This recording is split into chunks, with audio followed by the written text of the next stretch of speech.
Welcome to the Pacho Perspective, a place where I share my perspective on everything in the space between life and death. I'm your host, Pacho. Well, my Pachos Chachos, it is that time. We're going to jump right back again into Romeo and Juliet. Last week, we finished up the prologue where we learned what the play was going to be about. Two fighting families, two star-crossed, meaning doomed lovers that will take their lives, but it will at least end the family's feud. And the show's going to take about 2 hours. So that's everything given right up front. Because again, the question when we read this story is not about what happens at the end. The question is why? Why did this happen? What could have been different? And how can we, the audience, not repeat the same mistakes that these two crazy kids do? So let's get into Act 1, Scene 1, shall we? It takes place in a public square in Verona. So you have to imagine a marketplace. I believe, if I'm correct, that it starts off on a Saturday, which makes a lot of sense. You know, the workday, people are either going to school, I would imagine, training or doing whatever craft and skill they had. And because, you know, the weekday is for work, it wasn't until Saturday where you can have a party. And because Saturday is followed by Sunday, which is a nice day off, then Saturday is a good night to have a party, right? Friday is good to while out sometimes too, but, you know, you're kind of tired from the weekday, not as well rested and ready to go as you usually are on Saturday. And so I believe this is a Saturday. I also believe the play occurs in 5 days, and we'll see how it goes, but I'm going to try to convince you of that. And so the stage directions that are here, again, I'm using the textbook that I use with my students, so if you can get that textbook, you can follow along. We have two characters entering the scene. We have Samson and we have Gregory, and both of them are servants of the house of Capulet. Which means Juliet. Remember, Juliet's side are the Capulets, the Montagues are Romeo. And they have swords and bucklers, right, which are shields. And again, remember that these young men, like our hero and heroine, are in their teens. And because they have swords and shields, we can imagine now that they have reached a level where they are considered, if not men, at the very least young men, at least entrusted to be armed. And so they're walking into the market, which is a common place where other people can walk, Montagues included. And we're kind of thrown into, I got a broken finger, remember from the motorcycle accident, sorry about that, forgot. Didn't want to really show that on the screen, but it is what it is. I am not that good to edit it out, so we'll just leave it in there. But as we kind of talked about last week, you know, I just find it so fascinating how Shakespeare throws us into the middle of a conversation, but he gives us enough information that we don't really need to know what they were talking about before. And so here, Samson says to Gregory, "On my word, we will not carry coals," which in the day that Shakespeare wrote this was an expression meaning we're not going to stand to be insulted. Right? And so you can already tell that these boastful young men are already predicting on stumbling upon the Montagues. And they have been talking about different options as to confront them. Are we going to let them say things to us while we peckishly walk by? Or are we going to do something?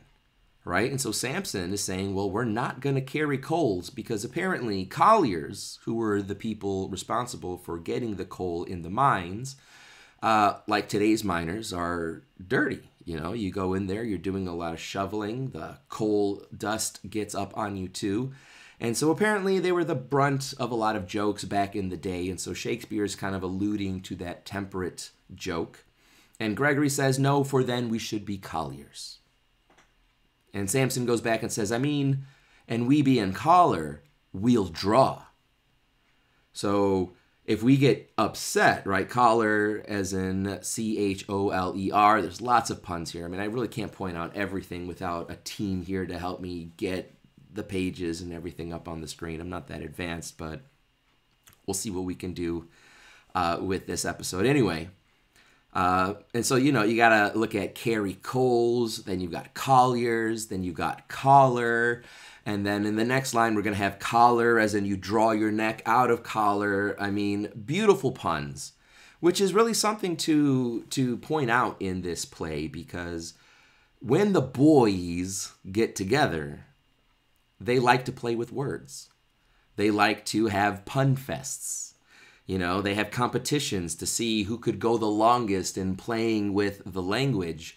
And so here we can already see Shakespeare at his best, dropping all of this alliteration to make it so pleasant and lyrical to the ear, as well as use that sound for a lot of puns, right? And so Samson says, and we be in choler, C-H-O-L-E-R, meaning upset, we will draw, and we're going to pull out our swords. And Gregory says, aye, while you live, draw your neck out of collar. And so here there's something really interesting happening. There is this dynamic between Samson and Gregory where Samson proudly beats his chest like that boastful teenager you would expect to do, this showboater who likes to talk a good game. And Gregory is the friend who is more like the Silent Bob type, more quiet, doesn't have to beat his chest so much. And I think he's calling him out, he's calling Samson out and saying, yeah, right. While you live, the only thing you're going to draw or pull out is your neck from the collar when you're putting on a shirt. You're not going to pull out a sword, dude. Who are you kidding? You're like, 14, 15, 16, maybe at most? And so I just think it's funny that, I've got friends who always bust my chops, and I've got friends that I bust their chops, because that's the dynamic of it. I mean, maybe it's a guy thing, but I think it's kind of cool that, we're talking about written in 1500s. It's supposed to take place in 1400s, right? And so I don't know how much verisimilitude Shakespeare is trying to catch, whether he attempted to stay true to the time and the way that people spoke, but I mean, it's so fantastic how guys haven't changed. We're still the same schmack-talking guys, and, there's still those grounded men who know that they don't have to beat their chest to get respect and to be recognized. And so that's kind of what's going on here, right? And so Samson then, kind of being offended, says, I strike quickly being moved. Meaning, hey, if somebody moves me, meaning somebody puts me into a state of being that I have to respond, I will quickly strike, right? I will pull out my sword. He's trying to convince his friend and perhaps himself. And Gregory says, but thou art not quickly moved to strike, right? And so in other words, it takes a lot before you muster up all that strength that you're talking about here to start a fight with some Montague, right? So again, he's saying, you talk a good game, man, right? Lots of barking. I don't see very much bite. And Samson, funny that I bring that up, says, a dog of that house of Montague moves me. Now, I don't know what happened to Shakespeare when he was a kid, or whenever it happened to him, but I have found in many of his works that a dog is an insult. For me, I love dogs. Dogs are man's best friend. They're noble, they're loyal, they love you unconditionally. Even if you beat it, which I don't recommend and I don't like to witness, it will sidle up to its owner's side, tail between its legs, because dogs are amazing. They forgive you regardless of how many times you reject it and try to push it away. It's unconditional love. I say to my wife sometimes that maybe we call those animals dogs because it's backwards of God, who also loves us unconditionally. And regardless of how much we strike back and try to push him away, still loves us, still loyal to us and by our side. But anyway, And then my wife brings up the idea, well, what about in Spanish when they call him perro? Where's your idea there? And she brings up a very good point. So perhaps maybe in English we can have that idea, but I don't think it goes global. But anyway, I think some dog must have bit Shakespeare, right? I mean, why would a dog be so insulting?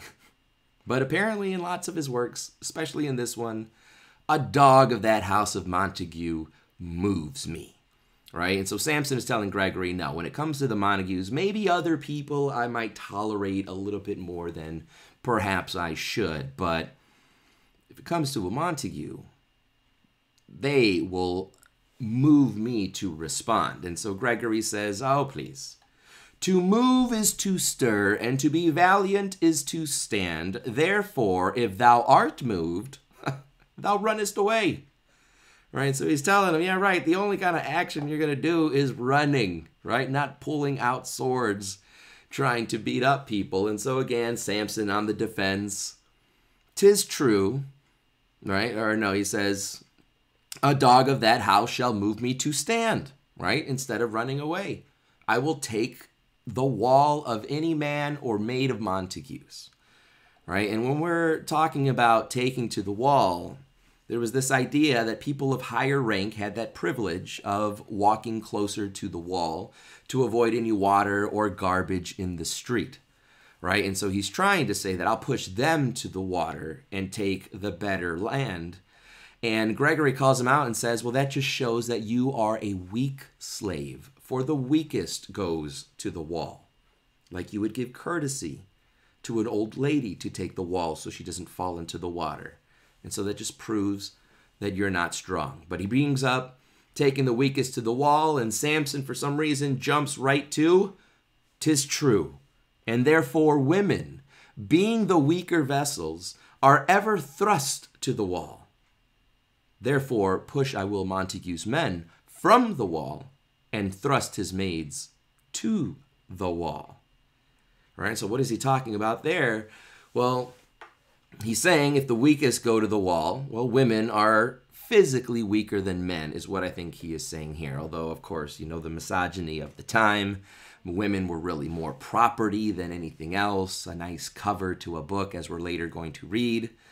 And, you know, it's very interesting here because he has so many strong women, and I think Juliet in her time at moments in this play is very strong as well.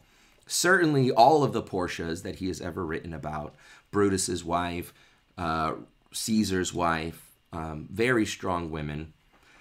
So I don't think this is Shakespeare being misogynistic. I think this is Shakespeare recognizing that when men are young, we are dumber than when we get older, hopefully, and we are chauvinistic.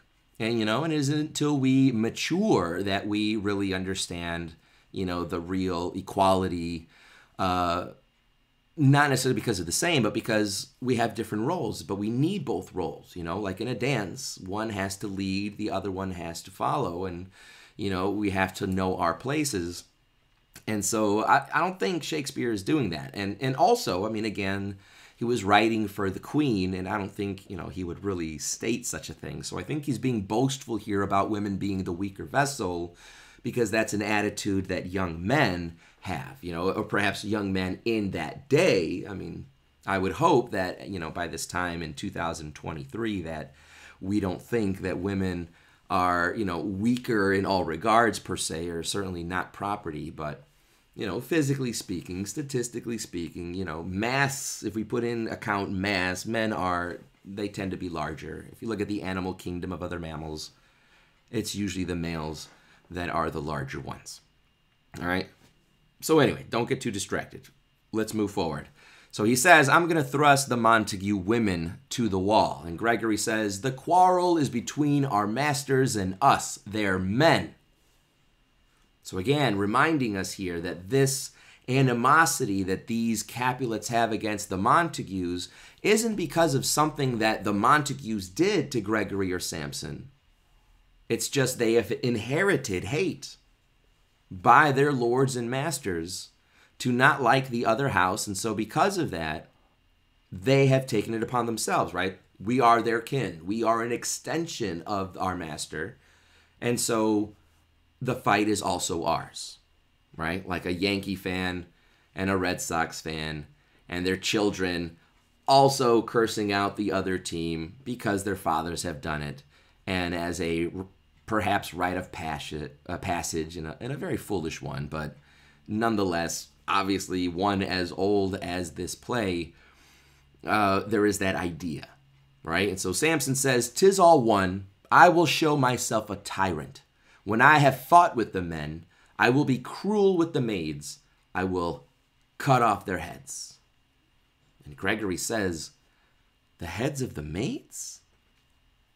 Samson says, "Aye, the heads of the maids, or their maiden heads, take it in what sense thou wilt," to which Gregory very pervertedly says, "They must take it in sense that feel it."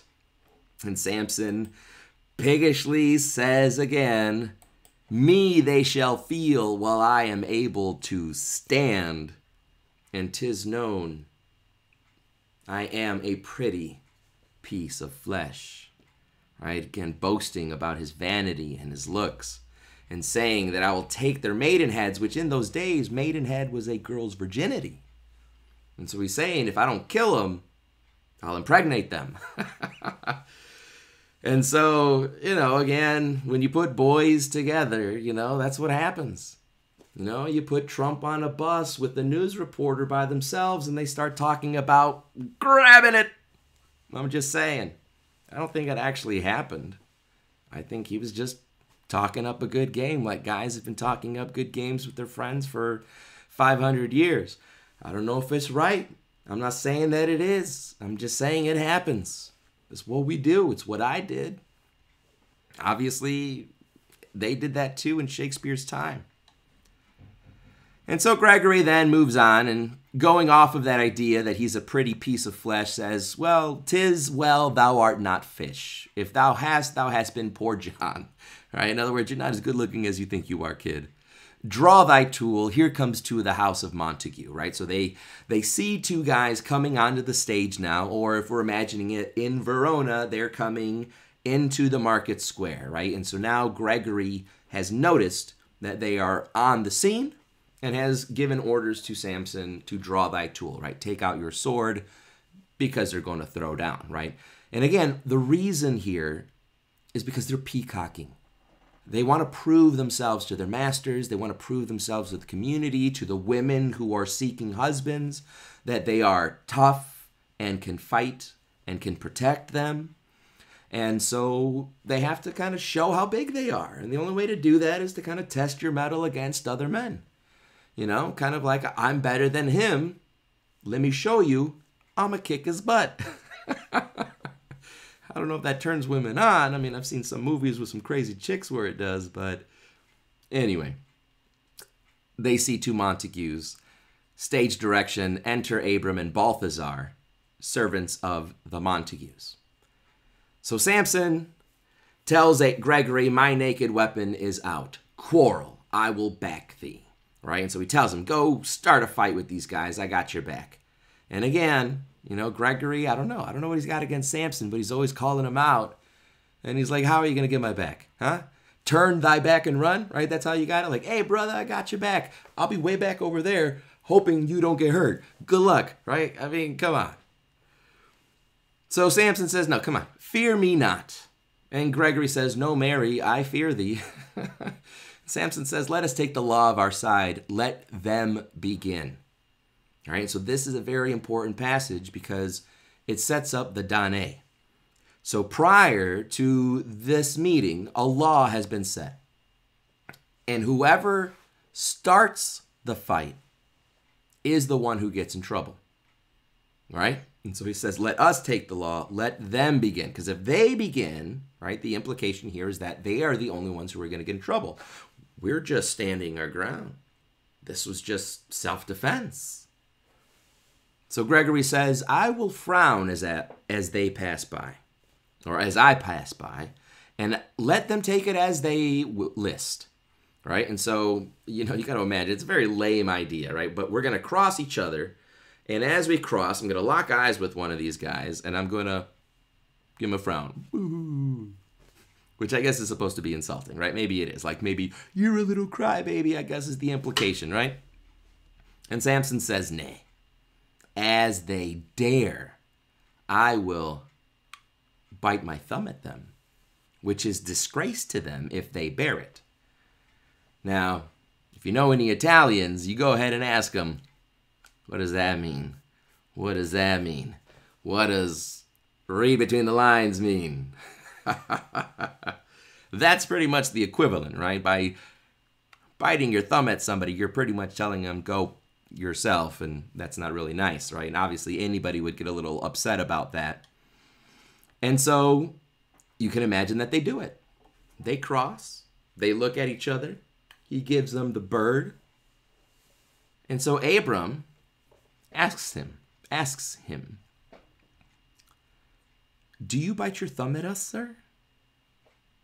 To which Samson says, well, I do bite my thumb, sir. I don't necessarily know if it was at you. And Abram says, do you bite your thumb at us, sir? And you can tell the sirs are very forceful because they don't like the other person. And so aside to Gregory, remember an aside is when one character speaks to either the audience or in this case another character, all the other characters pretend like they can't hear it. All right, so imagine Zach from Saved by the Bell when he says timeout and he talks to the camera and everybody else pretends they can't hear him. And then he says time in and everybody goes about their business as if nothing had happened. Right? And so it's that kind of idea. That's an aside. And so only Gregory hears, but obviously he's got to say out loud so we, the audience, can hear it. Because remember, this is a performance on stage.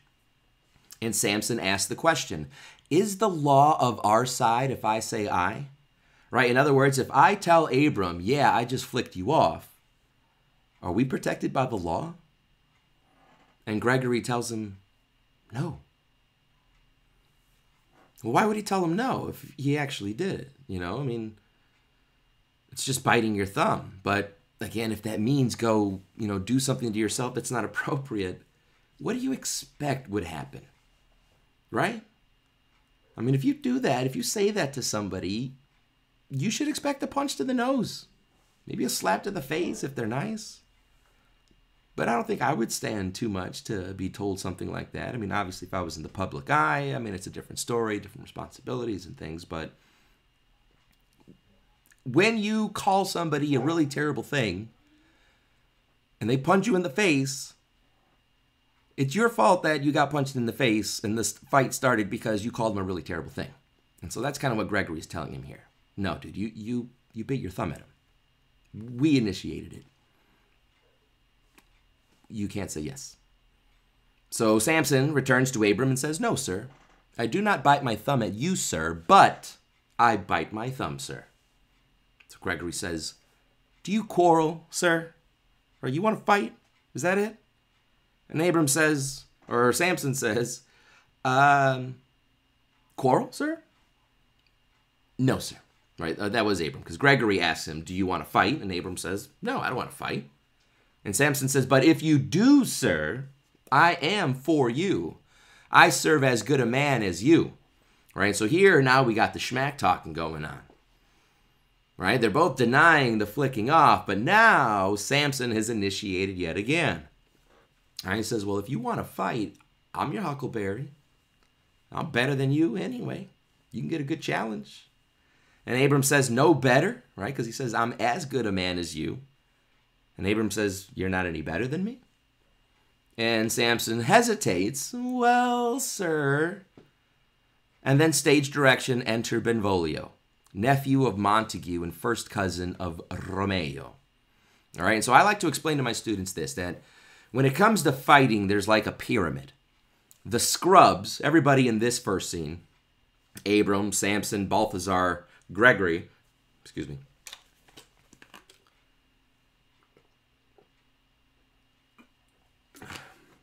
don't laugh at my middle finger, all right? I'm not doing it on purpose. So there's this pyramid of fighting hierarchy, right? Where these scrubs, they're the worst fighters. Then you have the first cousins, right? So you have Benvolio. And then in the Montagues, right, you would have Abram, and Balthazar at the bottom. Then the next best fighter would be Benvolio. Then the next best fighter would be Romeo, right? Because Romeo is the son, so he's been the most trained. And then his cousin also gets trained, being a kinsman, and so on and so forth. And then the Capulets have the same thing. They have these two scrubs, right? Samson and Gregory at the bottom of the Capulet pyramid of fighting. Then you have, I don't know, maybe somebody there. There's not really anybody in the middle, like we have Benvolio on the Capulet side, so I'm sure there's probably a cousin or something. And then Juliet's not a fighter. She's not trained in fighting, right? Women were had different roles, let's say, responsibilities in those times. And then you have her cousin Tybalt, right? So Tybalt would be about the same level as, Benvolio. And so it makes a lot of sense when... Anyway, we'll get there when we get there. I don't want to give too much away, even though we practically know what's going to happen. But that is nor here nor there. Let's continue on. So I think there's a mistake here. Because Benvolio, and maybe it's my book, maybe it was Shakespeare, I don't know. But Benvolio is the guy in the stage directions, at least, who enters the scene, which means that Benvolio supports Abram and Balthazar. But I think Gregory and Samson, expecting Tybalt to arrive, misunderstood who showed up, and that gave them a little bit of false confidence. Because Gregory, as soon as somebody enters the stage, says in an aside to Samson, "Say you're better than he is." Right? Because that's obviously going to initiate a fight. And I think the reason he's saying that is because he recognizes, here comes one of my master's kinsmen. But Benvolio is not one of his master's kinsmen. So I don't know if Benvolio and Tybalt come up on the scene at the same time. None of the movies ever show it like that. But Benvolio shows up first. And so that gives Gregory and Samson confidence because they misconstrue Benvolio for Tybalt. And so Samson then says to Abram, "Yes, better, sir. Like, I am better than you. What are you going to do about it?" Abram doesn't like that, especially coming from a Capulet. So he tells him, "You lie." And Samson tells him, "Draw if you be men. Gregory, remember thy swashing blow." Right? So they all pull out swords and they are all fighting now. But the problem here, right, is that, again, this is in the middle of a public square. There's people with their markets and everything, their vegetables, their whatever products they have created. And we've got these 4 young teenagers now swashbuckling each other all over the place, ruining the place. And so Benvolio tries to get in the middle of them because Benvolio, as we're going to see throughout the play, is the honest peacekeeper. He's always the one who's going to give a summary of what happened, and everybody believes him because he has that reputation. And he's always trying to stop fighting. He's not a fighter. Maybe he's a lover. And so he says, "Part fools, put up your swords. You know not what you do." Because he knows the rule. Somebody's going to get in trouble here. And so he pulls out his sword and he starts beating down their swords so that they stop swinging them at each other. And then stage direction says, "Enter Tybalt." You see, so it can't be both of them coming in at the same time. He must have misconstrued Benvolio for Tybalt, which gave him confidence, although it wasn't the guy that he thought it was. It's actually one of the Capulets. And so now Tybalt enters. So maybe he was like really far away. I don't know. And Tybalt is described in these stage directions as the hot-headed nephew of Lady Capulet and the first cousin of Juliet. And he, already being described as the hot-headed nephew, is the natural foil of Benvolio. Because as I told you, Benvolio is the peacekeeper, and Tybalt is the rabble-rouser. And so when you put a rabble-rouser next to a peacekeeper, it makes him look super aggressive, and vice versa. When you put the peaceful person next to the rabble-rouser, it makes him look super peaceful. All right? It kind of accentuates and really exaggerates the other person's traits. And so Tybalt misconstrues everything. He assumes the worst. He sees that Benvolio and Abram and Balthazar have swords, so it's a 3-2 fight. And Benvolio is a higher layer of training. And so Tybalt says to Benvolio, "What? Art thou drawn among these heartless hounds?" Turn thee, Benvolio, look upon thy death. Right? So in other words, it's pretty much saying, why don't you pick on someone your own size? Or pick on somebody in your belt color, kid. Right? Stop beating up the yellow belt. You want a blue belt fight? Come to a blue belt. And so he tells Benvolio, look upon thy death. Right? I'm ready to kill you, kid. And so Benvolio says, I do but keep the peace. Put up thy sword, right? Take your sword out. Or manage it to part these men with me, right? Use it to help me get these guys away. And Tybalt says, what? Drawn and talk of peace? You have your sword out and you're talking about peace? I hate the word, as I hate hell, all Montagues, and thee. Have at thee, coward. And they start fighting. Now everybody's thrown in. Now, because we've got a 3 against 3, and we've got everybody in the public square going crazy, all the Montagues rush to the Montague house. All the Capulets rush to the Capulet house to get more men. And now you have all the armies of both families clashing in the middle of the place. And so officers start showing up. Citizens and peace officers with clubs. And the officers start saying, clubs, bills, and partisans, strike, beat them down, right? Stop these guys from fighting, beat down their swords. And even the citizens start yelling, down with the Capulets, down with the Montagues, which, as we talked about last week, remember, reminds us that the people of Verona are not happy about this feud. They really want it to die. They want it to end. You know, although they have loyalties to either family or perhaps both, they are tired of being dragged into the middle of it.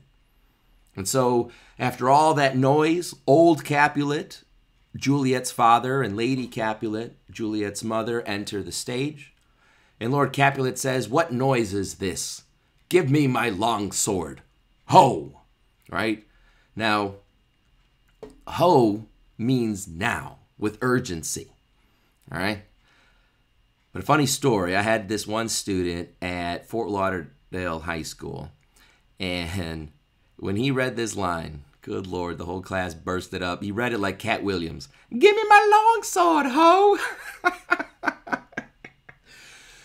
So let me just remind you, that is not how you read that line, right? Give me my long sword, ho! Not give me my long sword, ho!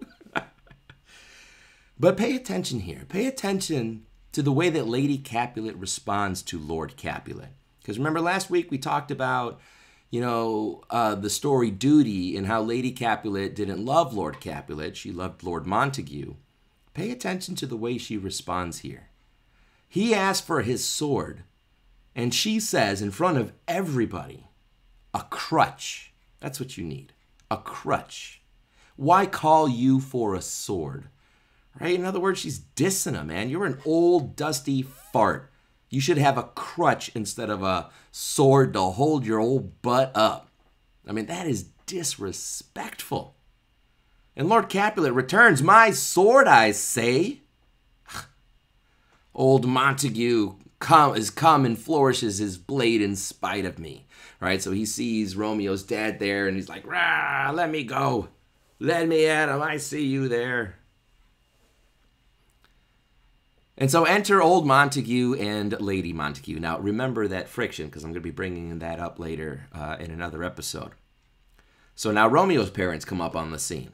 And pay attention to the way this dynamic works out, because, again, I'll be elaborating on it more as we progress in the play. Lord Montague sees Lord Capulet and says, thou villain Capulet, hold me not, let me go. And Lady Montague says to him, thou shalt not stir one foot to seek a foe. Right? That is a nice way of saying, I don't want you to fight. That's kind of a nice way of saying, I love you too much to lose you, and you're not leaving my side. Not disrespecting him and calling him some old fart. That's not cool. And so the reason I want you to focus on that is when we get to the balcony scene, which will be in Act 2, Scene 2, Juliet is willing to throw her family away at an instant. And I think the reason that she really doesn't value family as much as she should is because she's in an unhealthy relationship. There's no love. And so for her, marriage isn't love. And maybe that's why she's never thought about love, because it looks inconvenient. Or maybe she hasn't thought about love because she's never had any good examples. And maybe when she does finally, fall in love with Romeo at first sight, perhaps it is because it's unlike anything she's ever experienced with her parents, and thus worth losing her parents for. Where Romeo perhaps is so sensitive and, for lack of a better word, romantic, because his parents are in love with each other. And it's a healthy relationship. And so, man, maybe like me, because he had such a loving parent relationship, and they had such a loving relationship together, and he witnessed that, maybe that's why he and I were so desperate to fall in love. Because we saw how good it was. I remember a moment where we were driving to Chicago to have probably some kick-awesome dinner. And we always listened to jazz or some really good bolero music. And one time I saw my father just kind of glance at my mom, and the repetitive lights flickering off their faces from the highway lights, and the smile that appeared on my mother's face when he reached his hand out over the center console, and how she had extended that hand to meet his, and the way they smiled at each other. And in that instant, man, I thought, wow, it must be so amazing to be in love with your best friend. And maybe that's why I was so desperate to fall in love, and that I just jumped from one relationship to another, because I desperately wanted to have what my parents had. And they met in their early 20s, or actually in their late teens, and married in their early 20s. And I wanted that. It took me 32 years to find it, because I tried to find it everywhere. And maybe that's why Romeo hops from one person to another one, because he wants so desperately to love and fall in love with someone he considers his best friend. I mean, who can blame the kid when you have great parents and you witness how happy and how much joy that love brings to a person? I mean, why wouldn't you want that? So back to the play. So the prince now enters the scene, Prince Escalus. And he has his entourage of officials, and at first no one hears him when he speaks, but eventually he speaks, and his lines are pretty long, right? So this is what we call a monologue, okay? A monologue is when you have several characters on stage, definitely more than one. You have to have at least two, and the character giving the monologue delivers a long speech, and it's uninterrupted. And so he gives a monologue here. Rebellious subjects, enemies to peace, profaners of this neighbor-stained steel. Will they not hear? What ho, you men, you beasts, that quench the fire of your pernicious rage with purple fountains issuing from your veins? And at that moment, everybody hears him. Everybody now is paying attention. On pain of torture, from whose bloody hands throw your mistempered weapons to the ground, and hear the sentence of your moved prince. So he gives them the directions. Put your weapons down, or we're going to torture you. Torture. Okay? Like, sew you up and keep feeding you, and feeding you, and feeding you. So everybody throws down their weapons. 3 civil brawls, bred of an airy word by thee, old Capulet and Montague, have thrice disturbed the quiet of our streets, and made Verona's ancient citizens cast by their graves beseeming ornaments to wield old partisans in hands as old, cankered with peace to part your cankered hate. So in other words, we are all sick of this fighting. This is now the third time that you have fought. The third time you have dragged all of us into it to separate you.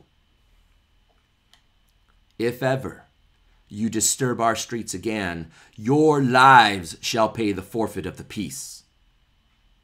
So now, there's a new rule. Remember, the first rule established by Gregory and Samson is whoever starts the fight gets in trouble, where now he has had enough and says anyone involved in the fight dies. Not torture, dies. And then he gives further instructions to the Capulets and Montagues. For this time, all the rest depart away, right? Everybody go home. You, Capulet, shall go along with me to tell me your story. And Montague, come you this afternoon to tell me your story. To know our farther pleasure in this case, to old Freedom Town, our common judgment place. Once more, on pain of death, all men depart. And so exeunt all but Montague, Lady Montague, and Benvolio. Now, I wanted to take a little moment here just to explain to people who may not necessarily know, but in Shakespearean plays, when one character goes off of the stage, you'll have the stage directions exit. All right, exeunt is the plural version of it. So when more than one character, in this case, all of the Capulets and everybody in the town, then you use exeunt. All right, so if you're wondering why they're spelled differently, it's because they mean different things. One means one person left, the other one means several people left. All right, so now we're left with Romeo's parents because we have to introduce the main characters now, right? We have established the Danae, we have established the set, we've established the rules that are in the background, controlling everybody. So now let's meet our characters. So Lord Montague starts off the conversation and says, who set this ancient quarrel new approach? Speak, nephew, were you by when it began? Right? And so, as always, everybody asks Benvolio what happened because they know Benvolio is very truthful. Honest. Hate that word. So Benvolio says, here were the servants of your adversary, and yours, close fighting ere I did approach, right? So they were kind of already going at it. I drew to part them, remember, drew my sword to part them. In the instant came the fiery Tybalt with his sword prepared, which as he breathed defiance to my ears, he swung about his head and cut the winds, who nothing hurt withal, hissed him in scorn. While we were interchanging thrusts and blows, came more and more, and fought on part in part, till the prince came, who parted either part. All right, so a very honest recollection of what occurred, right? I was trying to bring peace. Tybalt brought a bunch of aggression. We started fighting. More people came. And then as you came, you know, the prince showed up and everybody left, right? So Lady Montague asks, as all mothers, right? Her first concern is, oh, where is Romeo? Saw you him today? Right glad I am he was not at this fray. Right? And so, as all loving mothers, right? Where's my boy? Was he in this fight? Is he okay? And Benvolio now gives us the first introduction. Because remember, when we do characterization for, you know, people who are interested in writing, you don't always have to tell the audience the background story of a character. You can have other characters deliver that, you know. And so here's one of those examples. And so Benvolio is going to introduce Romeo to the audience. And you're not going to like it. Madam, an hour before the worship sun peered forth the golden window of the east, a troubled mind drave me to walk abroad, where underneath the grove of sycamore that westward rooteth from the city's side, so early walking did I see your son. Towards him I made, but he was ware of me, and stole into the covert of the wood. I, measuring his affections by my own, which then most sought where most not be found, being one too many by my wary self, pursued my humor, not pursuing his, and gladly fled from me. All right, so in other words, I was going for a walk because I needed some time by myself, and when your son saw me, he went running into the woods. And considering that I didn't really want to have anybody bother me, I figured he didn't want anybody bothering him, so I left him alone, and that's the last time I saw him.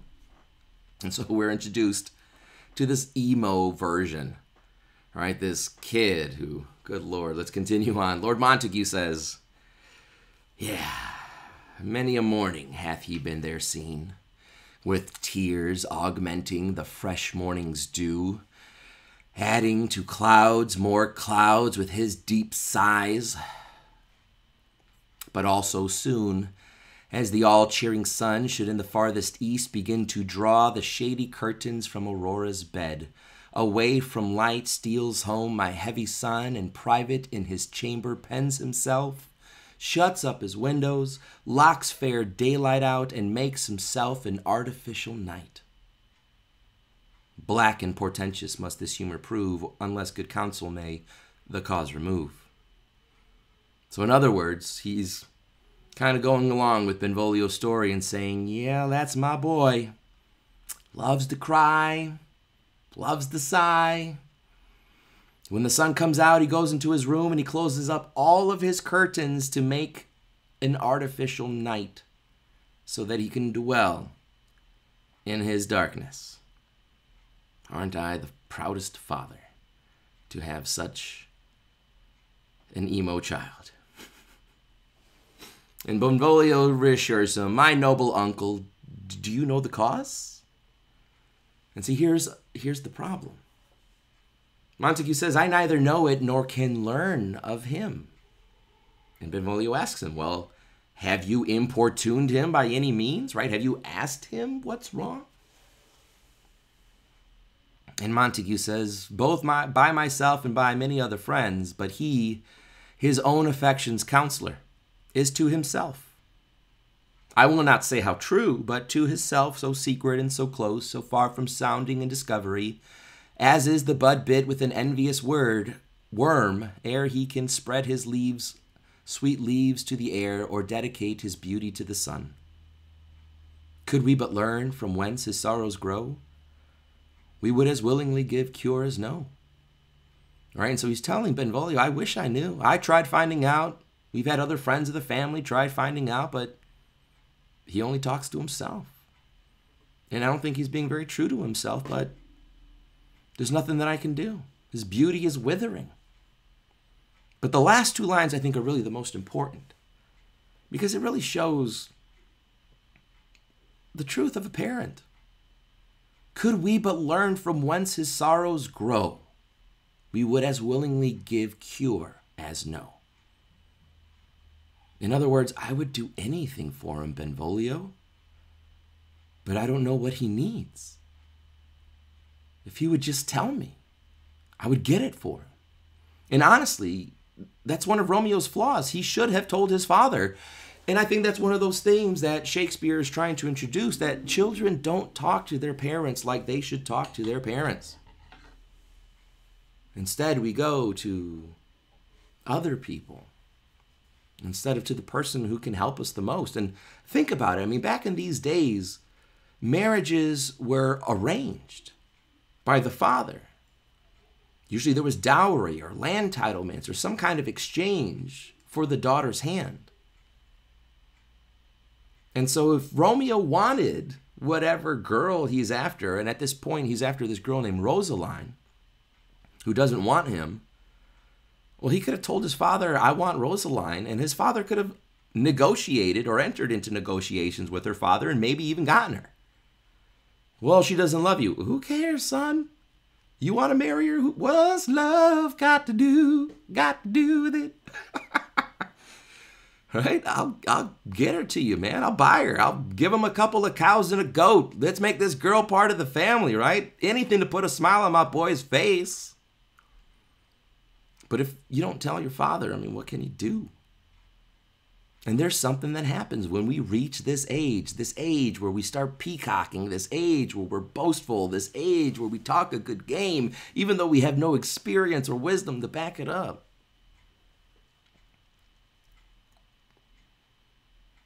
But we don't talk to our parents. So anyway, Romeo enters lost in thought. And so Benvolio tells Romeo's parents, see where he comes. So please you, step aside. I'll know his grievance, or be much denied. All right, and so in other words, he says, look, uncle, I got you. All right, I'm going to find out what's going on, or I'll be denied a lot of times because I'm going to be very persistent. And so Montague, as appreciative, says, I would thou wert so happy by thy stay to hear true shrift. Come, madam, let's away, right? He says, I wish I was there so I could hear it, so I can know what's going on, but you're right. You probably need some space. And so they exeunt, right? Très bien. So Benvolio goes up to his cousin and says, good morrow, cousin. And right here, this is why I call him an emo. Not only because he's always crying and sighing and locking himself up in his dark room and running away from his best friends, but listen to this response, right? He says, good morrow, cousin. And Romeo says in response, is the day so young? Like, is it really just the morning? Even Benvolio's like, but new struck 9. Like, it's just 9 o'clock, dude. And Romeo says, ay me, sad hours seem long. Was that my father that went hence so fast? Benvolio says it was. What sadness lengthens Romeo's hours? And Romeo says, not having that which having makes them short. So right there, Benvolio knows. In love. Because when you're in love, time flies by. And Romeo says, no, out. But Benvolio says, of love? And Romeo says, out of her favor where I am in love. And Benvolio says, but alas, that love so gentle in his view should be so tyrannous and rough in proof. And Romeo says, alas, that love whose view is muffled still should without eyes see pathways to his will.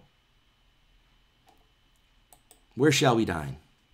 Oh me, what fray is here, right? So he notices the whole marketplace turned upside down.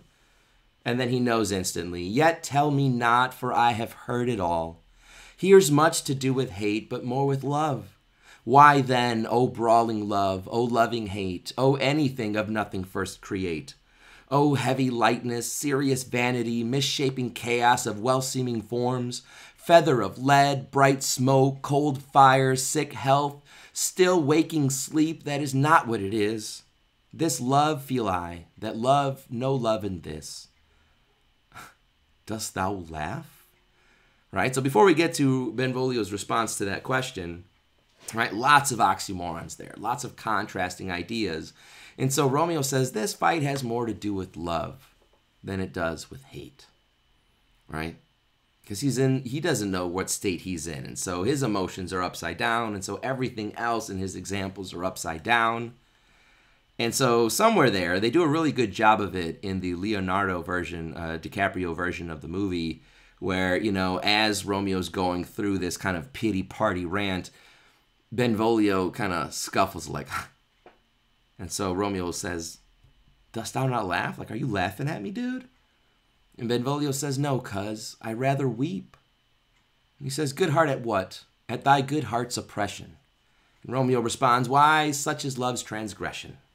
Right? Love the rhyming. When the boys get together, you get the most lyrical, most ear-pleasing sounds. It says, griefs of mine own heavy in my breast, which thou wilt propagate to have it pressed with more of thine. Right? You're going to make my sadness even worse, adding your sadness on top of me. This love that thou hast shown doth add more grief to too much of mine own. Love is a smoke raised with the fume of sighs, being purged a fire sparkling in lover's eyes, being vexed a sea nourished with lover's tears. What is it else? A madness most discreet, a choking gall, and a preserving sweet? Farewell, my cuz. And so Benvolio is kind of stunned, right, by all of this beautiful lines.